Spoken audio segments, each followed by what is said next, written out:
복된 주일 오후 예배 자리에 나오신 모든 성도 여러분들을 진심으로 환영하고 축복합니다. 성도 여러분, 혹시 제 본가가 어디인지 다들 알고 계십니까? 예, 제가 답변을 맞습니다로 준비했는데 모릅니다가 나오셔서 예, 그렇습니다. 저는 제 본가는 서울입니다.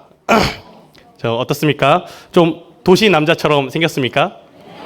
혹시 조금 서울 깍쟁이 같나요? 감사합니다. 저는 학교에서 친구들에게 제 본가가 어디냐고 이렇게 물어보면 충청도 사람 같다는 얘기를 굉장히 많이 듣곤 했습니다. 뭔가 말투 때문인 건지 아니면 성격 때문인지 아니면 생긴 것이 도시 사람처럼 안 생겨서인지 잘은 모르겠지만 우리 교회의 성도분들은 오해하시는 분들이 없으시기를 바랍니다. 네, 저는 서울이 제 본가입니다. 제가 본가에 있을 적에 태어났을 때부터 다녔던 모 교회가 있는데 남서울교회라는 곳입니다. 그 모 교회인 만큼 굉장히 오래 다녔기도 했고, 그리고 또한 제가 이 신학의 길을 선택하고 또 결정할 그 당시에 굉장히 많은 도움을 받았던 교회였습니다. 그렇기 때문에 첫 사역의 시작을 남서울교회에서 시작을 할까라는 고민도 많이 했었고 또한 기도도 많이 했었습니다. 물론 저는 지금 우리 이 샘물교회에서 첫 사역을 시작하게 된 것이 너무나도 감사하고 또한 모든 성도분들과 특히 우리 박대선 담임 목사님을 만난 것에 정말 그것이 저한테 큰 축복이고 기쁨입니다. 목사님 아시죠? 예. 목사님 다 알고 계시리라 믿습니다. 그런데 제가 만약에 우리 담임 목사님께서 저에게 성훈전도사 우리 함께 금요 치유기도회를 우리 교회 랜드마크로 세워봅시다 라고 말씀하셨는데 제가 목사님께 목사님 그거는 남서울교회 스타일과 맞지 않습니다 라고 하던지 혹은 목사님 이거는 남서울교회 성도분들이 별로 안 좋아하실 것 같습니다 라고 대답을 한다면 아마 그렇게 그 남서울교회의 눈치를 본다면 어떻겠습니까?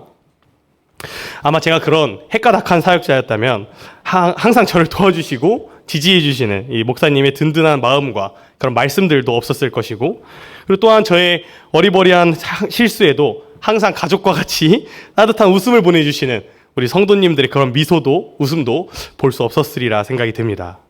오늘 본문 말씀의 시작인 11절 말씀을 보시면 바울이 앞서 제가 말한 이와 같은 비슷한 일로 바울이 베드로를 책망한 일이 나옵니다. 이곳에서 게바라는 사람은 베드로의 이전 이름인데 사도 베드로가 이방인들과 함께 식탁 교제를 하고 있었던 때가 있었습니다. 그러던 중에 야고보로부터 어떤 유대인들이 그 자리에 방문을 한다는 소식을 베드로가 접했습니다. 그러자 12절에 베드로는 그 소식을 듣고 즉시 그 자리를 피해버리고 말았습니다. 마치 이방인들과 자신이 식탁 교제를 한 적이 없던 것처럼 말입니다. 베드로는 복음을 전하는 사람이었습니다. 그는 유대인에게 복음을 전하는 사도로 부름을 받았고 또한 사도 바울은 이방인들에게 복음을 전하는 사도로서 보냄을 받았습니다. 서로가 서로를 그렇게 보내며 서로가 서로를 응원하는 사이였지만 그렇다고 해서 유대인과 이방인 사이에 복음의 격차가 존재하는 것은 결코 아니었습니다. 그럼에도 불구하고 이 당시 시대 상황상 당시 유대인의 그 문화에서 함께 식사를 나누고 음식을 교제하며 서로 나누는 것은 가족 공동체로 여기는 민족적인 그 문화 안에서만 이루어졌던 일이라고 여겨졌던 그러한 문화가 있었습니다. 그것은 이 민족주의의 이 시대 가운데서 마치 식사를 할 때는 무방비로 굉장히 편한 마음으로 서로 식사를 하는데 그 와중에 나와 같은 민족이 아닌 사람과 식사를 하게 되면 공격받을 수 있는 어떤 불안감이 있었을 것입니다. 마치 우리가 교회에서 식당에서 마음 편히 우리 성도들과 서로 교제하며 함께 밥을 먹는 모습과 같은 모습입니다.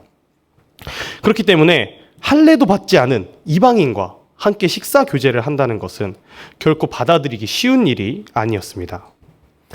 하지만 베드로는 이 사건, 지금 오늘 본문의 이 사건 이전에 이방인인 백부장 고넬료를 통한 하나님이 환상을 보여주셨던 사건으로 인해 이방인에게도 성령이 임할 수 있다는 것을 사도행전 말씀을 통해 알 수 있었습니다.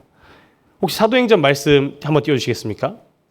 이 베드로가 이방인 백부장 고넬료를 통해서 하나님의 환상을 보고 이방인에게도 성령이 임할 수 있구나라는 것을 깨닫게 된 사건이 나오게 됩니다. 그 사건을 통하여서 베드로는 종종 이방인들과 함께 식사 자리를 가지고 식사 교제를 했던 것으로 보입니다. 그런 그가 12절의 말씀을 살펴보시면 누구의 눈치를 살피고 두려워하였다고 나옵니까? 이곳에서는 맞습니다. 12절의 말씀을 보시면 바로 할례자들의 눈치를 보고 두려워하고 있다고 말하고 있습니다. 한마디로 베드로는 사람의 눈치를 살피고 있는 것입니다. 하나님의 뜻이 이방인들을 향해 있다는 것을 확신하고 그 믿음을 가지고 식사 교제할 때 아무 문제 없던 것이 이 베드로가 사람을 두려워하는 순간, 그 사람의 시선을 신경 쓰고 그것에 자신의 믿음을 맞추는 순간 그 하나님의 아버지의 뜻과 그 믿음을 저버리고 믿는 자들에게, 그 이방인들에게 상처를 줘버리게 되는 결과를 낳게 된 것입니다. 심지어는 13절을 보시면 더욱 충격적인 이야기가 나옵니다. 함께 읽어보시겠습니다. 시작. 남은 유대인들도 그와 같이 외식함으로 바나바도 그들의 외식에 유혹되었느니라. 아멘. 그렇습니다. 베드로가 먼저 유대인들이 다가오는 것을 느끼고 이방인들을 떠나자 그 자리에 있던 다른 유대인들, 심지어 이 자리는 안디옥 교회에 목회자로 있었던 바나바가 함께 있었던 안디옥 교회 성도들과 함께 했던 식사 자리였습니다. 그런데 그 바나바조차도 그와 같이 행했다고 말씀에서 기록되고 있습니다. 분명히 이 상황을 통하여서 그 자리에 있었던 이방인 성도들은 우리가 유대인 성도들보다 신앙적으로 열등한가? 라는 의문을 품었을 것이고, 또한 우리가 차별받는다라는 생각까지도 가졌을 것입니다. 이것은 마치 우리 교회에 새가족들이 와가지고 우리 교육자들과 함께 식당에서 혹은 새가족실에서 식사 교제를 하던 중에 우리 교회를 오래 다녔던 성도분들이 오자 교육자들이 입을 싹 닦으면서 마치 새가족과 같이 밥을 안 먹은 것처럼, 우리 교회 성도들끼리만 밥을 먹는 것처럼 행하는 그러한 모습과 같은 상황인 것입니다. 그렇게 하였다면 그 새가족들에게 얼마나 큰 상처가 남고 얼마나 큰 실망이 남았겠습니까? 이는 교회의 모습을, 그리고 나아가서 교회에서 전해지는 말씀의 모습들, 그리고 그 말씀의 진정성까지도 흔들리게 되는 일이 돼버린 것입니다. 정말 절대로 결코 있어서는 안 되는 일이 사도 베드로를 통해, 그리고 그리스도인이라 일컬음을 받았던 바나바를 통해 일어나게 된 것입니다. 다행스럽게도 우리 교회는 새가족이 오면 어떻게 하고 있습니까? 제가 알기로는 굉장히 따뜻하게 맞아주고 그리고 진심으로 환영하고 먼저 섬겨주며 함께 교제하는 교회인 줄로 믿고 있습니다. 그 이유는 실제로 제가 우리 교회가 그렇게 행하고 있는 줄을 확신하고 있기 때문입니다. 왜냐하면 새가족이었던 저의 그 시기 때에 우리 교회가 저에게 그렇게 행하여 주었고 그걸 제가 톡톡히 느꼈고 적응했기 때문입니다. 안 그렇습니까, 전도사님?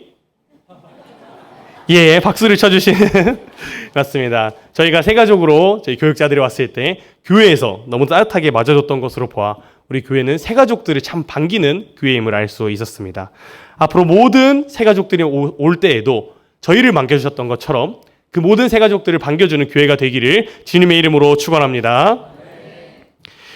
그리고 오늘 본문에서 바울은 이러한 행동을 한 베드로를 이렇게 책망하였습니다.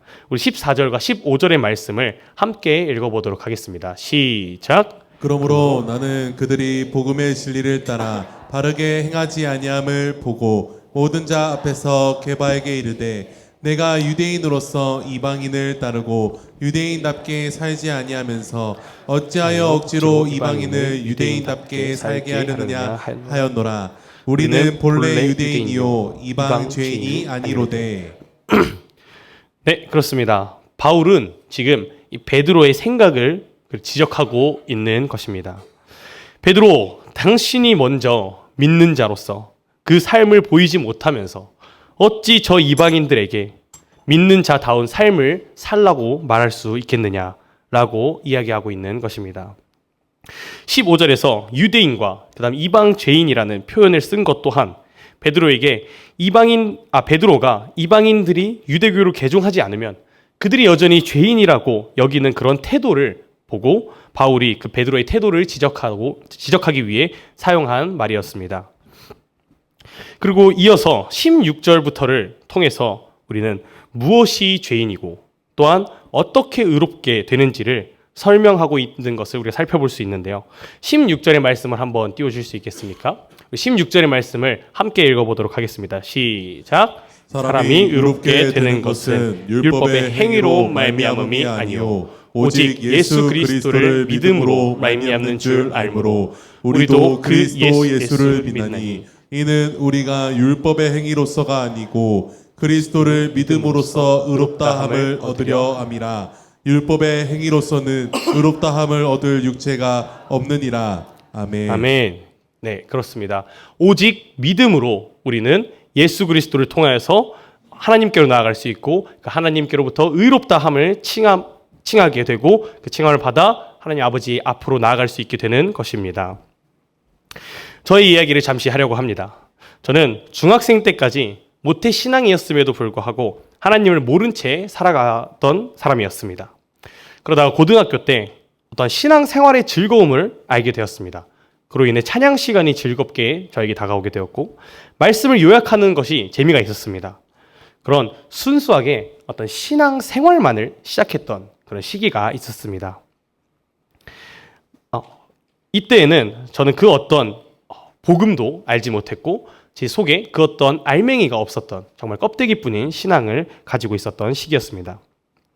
그런데 그런 시기에 여러 가지 기도의 응답을 받고 그러한 시기임에도 불구하고 주님은 저의 기도에 응답을 해주셨고 그렇게 주님이 역사하시고 하나님이 일하시는 것들을 보다 보니 이런 생각들이 들게 되었습니다. 나 약간 좀 그리스도인이네? 나 좀 신실한 것 같은데? 라는 이런 교만한 생각을 가지게 되었던 순간이 찾아왔습니다. 그 당시에 저는 항상 이 목에 기다란 나무로 만든 십자가 목걸이를 이렇게 딱 착용을 하고 항상 돌아다녔습니다. 학교를 갈 때도 예배의 순간에도 항상 그 목걸이를 차고 다녔습니다. 그것이 제가 그리스도인이라고 드러내는 듯한 기분을 받았기 때문에 그 목걸이를 항상 하고 다녔었습니다. 그리고 또한 예배 시간에 혼자 특송을 하겠다고 목사님을 찾아가 혼자 예배 시간 중간에 앞으로 나아가서 혼자 찬양을 하고 그렇게 특송을 했던 열정을 가졌던 그런 시기가 있었습니다. 정말 모든 상황 속에서 나 그리스도인입니다. 나 예수쟁이요 라고 굉장히 당당히 다녔던 하지만 또 한편으로는 교만했던 뭔가 어떤 그런 뽕에 취해 있었던 적이 있습니다. 그리스도인 뽕에 취해 있었던 시기가 있었습니다. 하지만 복음의 알맹이는 모르고 신앙생활의 껍데기만 두꺼워지고 높아져만 갔었습니다. 그러던 그 시기에 제가 또 연애를 하게 되었습니다. 또 매번 이렇게 제 연애사를 이야기해드려 죄송합니다. 그렇지만 관심 없으시더라도 그 안에서 역사하시는 하나님께 집중하시면서 잠시 들어주셨으면 좋겠습니다. 당시에 제가 만났던 그 친구, 저는 그 친구와의 만남이 너무 좋아가지고 이것이 하나님께서 내게 주신 선물이다라고 생각을 했었습니다. 그렇게 생각을 하던 중에 설교 말씀을 듣는데 욥에 대한 설교를 목사님께서 하셨습니다. 그 욥의 이야기를 듣다 보니 나도 저렇게 되고 싶다. 나도 욥과 같은 믿음을 가지고 싶다라는 마음을 갖게 되었고 그래서 저는 매번 기도를 할 때마다 기도의 매 순간마다 고정적으로 하게 된 기도의 내용이 있었습니다. 혹시 저희 기도를 한번 띄워주시겠습니까? 예, 그건 바로 이 기도였습니다. 하나님 아버지, 이 친구와의 만남은 주님이 주신 값없는 선물이오니 주님이 다시 가져가신다고 하여도 저는 주님을 찬양할 것입니다. 욥과 같이 저는 주님을 믿고 주님만 높일 것입니다 라고 항상 기도했었습니다. 이 기도가 제 마음에 항상 1순위로 자리 잡은 채 학교 생활을 이어나가고 그 친구와의 교제를 이어나갔던 시기가 있었습니다. 어떻게 보면 굉장히 철없이 순수했던 이 기도를 했던 제가 과연 어떻게 되었을까요? 여러분들은 이 기도의 내용을 제가 지켰을 것 같습니까? 예, 이 결말은 모두가 알다시피 시간이 흘러 결국 저는 헤어짐을 맞이하였고 헤어짐을 맞이했던 제가 가장 먼저 한 일은 바로 하나님께 욕을 하는 것이었습니다. 그 당시 어렸던 저는 저녁을 먹은 뒤 카카오톡을 통해 이별을 통보받게 되었습니다. 그리고 그 이별을 통보받자마자 학교 운동장으로 달려나가 하나님께 울며 불며 소리를 지르고 화를 내고 성을 내며 욕을 하였습니다. 네, 그 당시에는 너무도 어렵게 하나님께 진짜 실제로 욕을 하였습니다. 욕을 지금 제가 그때 했던 욕들을 다 말할 수는 없지만 심하게 욕을 하였습니다. 그런 욕을 하는 그 와중에도 그 순간에 제 마음속에 제일 먼저 들었던 음성과 목소리는 바로 방금 띄워드렸던 그 기도의 내용들이었습니다. 분명 어떤 일이 있어도 주님을 찬양하겠다고 얘기했던 내가 지금 무엇을 하고 있지? 라는 그 말과 나의 양심의 찔림과 모든 어쩌면 성령 아버지의 그 건드리심이 있었음에도 불구하고 저는 욕을 하는 것을 멈추지 않았고 성을 내는 것을 멈추지 않았습니다. 그 어린 시절에 저는 결국 나는 정말 가짜의 삶이다. 나는 정말 위선적인 사람이구나 라는 저의 모습에 충격을 받았고 그동안의 나의 신앙이 다 가짜고 거짓이었구나 라는 생각이 들어 주님을 떠나버렸던 시기가 있었습니다. 몇 개월간의 방황의 시간을 거쳤습니다. 그 시간 동안 저는 말씀을 읽고 큐티를 하는 친구들을 보면 화가 치밀어 올랐습니다. 내가 항상 열심히 큐티를 했었는데 나는 지금 큐티를 읽고 나면 좋았다 세 글자 쓰고 제출을 했는데 그 친구는 한 페이지가 넘도록 큐티를 쓰는 걸 보니 화가 치밀어서 그 친구의 책을 던져버리기도 하고 그 친구를 괴롭히기도 하고 그렇게 함께 신앙생활을 했던 친구들을 멀리하고 그 친구들을 배척하고 그렇게 방황의 시간을 거쳤던 저의 못난 과거가 있습니다. 그러던 와중 오늘과 같은 고난주간이 시작되는 주일을 제가 맞이하게 되었습니다. 당시 저희 학교의 교목 목사님이 예배 후에 광고 시간에 다음 주부터 고난주간 금식할 친구들을 모집합니다 라는 광고를 하시면서 금식 기도회를 여신다고 말씀하셨습니다. 그 말을 듣고 제가 순간 나도 가야 되나? 라는 생각을 했다가 맞다. 나 하나님 안 믿지.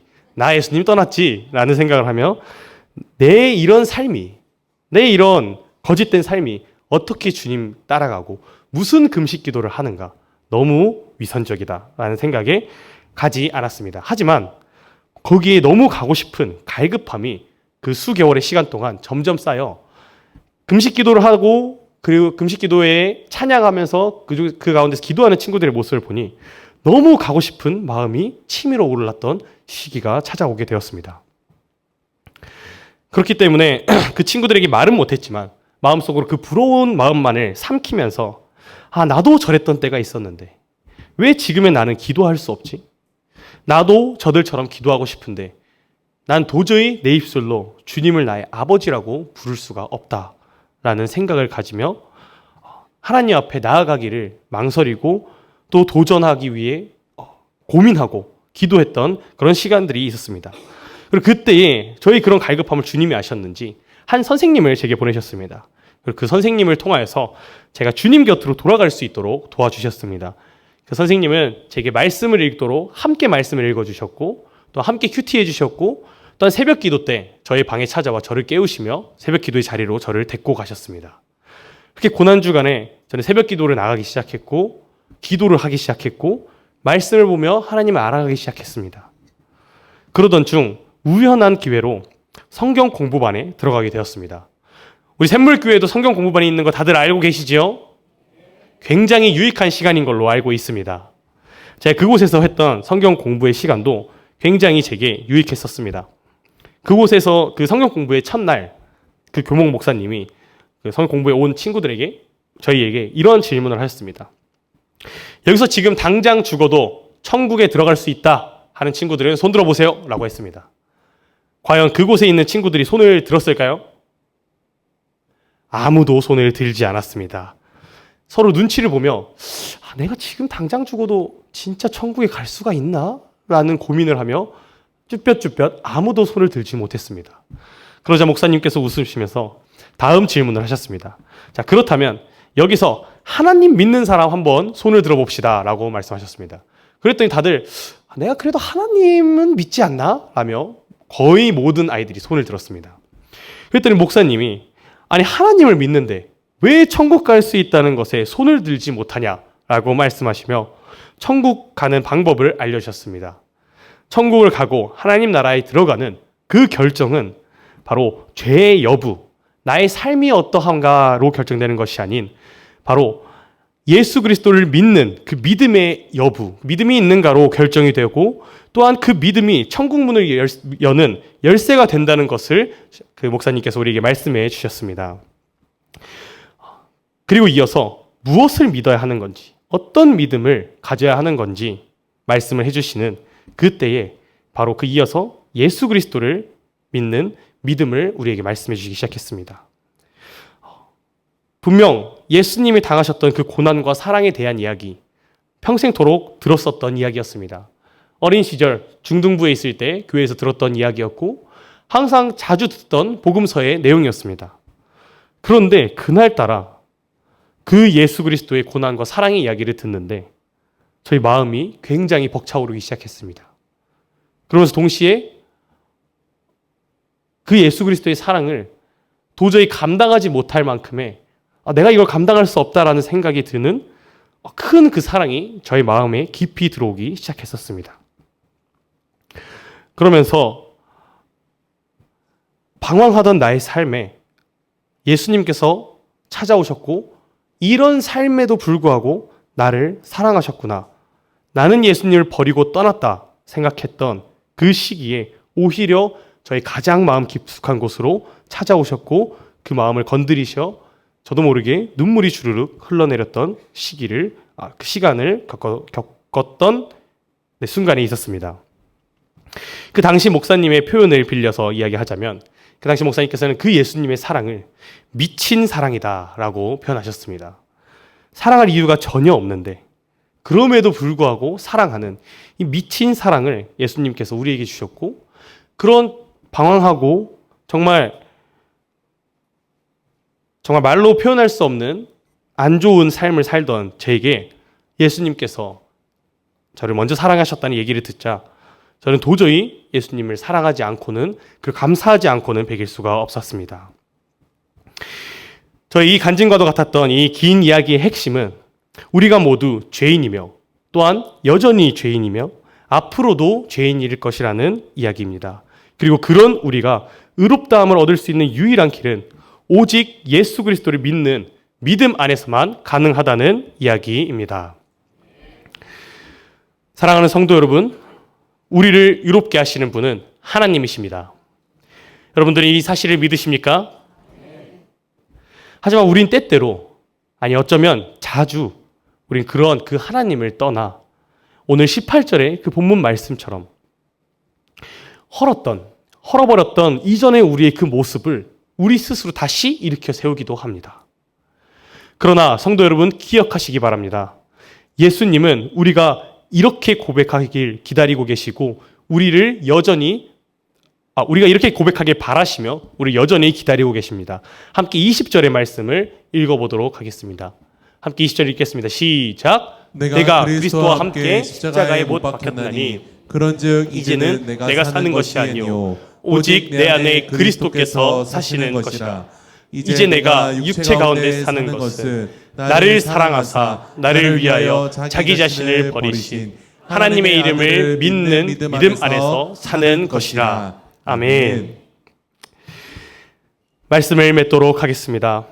사랑하는 성도 여러분, 정말 그리스도와 함께 십자가에 못 박혔다 고백하십니까? 정말 내가 사는 것이 아니라 이제는 내 안에 예수 그리스도께서 사신다고 여러분들은 고백하십니까? 20절의 이 말씀이 정말 우리 모두의 삶의 고백이 되고 또한 십자가에 나를 못 박고 예수 그리스도를 믿는 그 믿음으로 살아가는 모든 성도 여러분들이 되시기를 주님의 이름으로 축원합니다. 또한 이제 내일부터 시작되는 이 새벽기도, 이 고난중한 특별 새벽기도 가운데 예수 그리스도를 정말 깊이 묵상하셨으면 좋겠습니다. 우리 모두 그 특별 새벽기도 가운데에 개근하여 하나님 예수 그리스도께서 참으셨던 그 고난의 길, 우리도 우리의 삶이 힘들지언정 그 자리에 나아감으로써 예수님이 우리를 위해 얼마나 힘든 길을 걸으셨는지를 함께 겪고 함께 그 삶 가운데로 들어가며 그것을 체험하며 모든 새벽 기도의 자리를 채우시는 우리 모든 샘물의 성도 여러분들 되시기를 주님의 이름으로 축원합니다.